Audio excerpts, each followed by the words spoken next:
Hello, this is Tom Wilcox from Ansonia Wines with some tasting notes on the reds in the December Club shipment. First up, we have a Saint Joseph from Denis Basset. He's an organic winemaker in Crozes Hermitage in the southern end of the northern Rhone.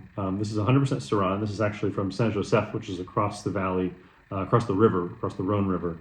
And this is a really intense wine, really nice aromatics. It should be very densely packed together. If you put it in a decanter, it'll open really nicely with some spice, blackberries, cloves, maybe even a little savory notes like bacon or something like that. It's a classic Northern Rhone wine and one that should pair really nicely with wintry meals. Next up, we have a brand new wine we're very excited to release. You guys will be the first to try it. This is the Chateau Roquegrave from 2020. We discovered them this spring, and it's an Haute Médoc. It's from the very northernmost part of the Médoc. So if you go to the famous part of the Médoc where Saint Estèphe and Margaux and all those places are, and you keep going north until you get to the end of the peninsula up there, that's where this is.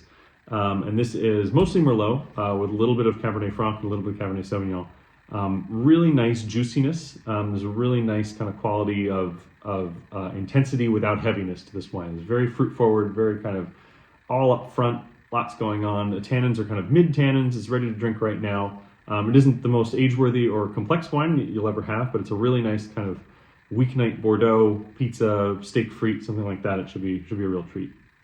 And then finally, a delicious wine and an old favorite. This is the Cuvée Florence from 2020 from our friends, the Cartier family at the Domaine Les Gouberts in Gigondas in the southern Rhone. So this is their style of wine that is most like a Chateauneuf du Pape. They age it in small barrels. It's about 50-50 Grenache and Syrah. Very, very old vine, so real intense concentration in the fruit. And this is just a magnificent wine. It's very bold, very rich, mouth-filling.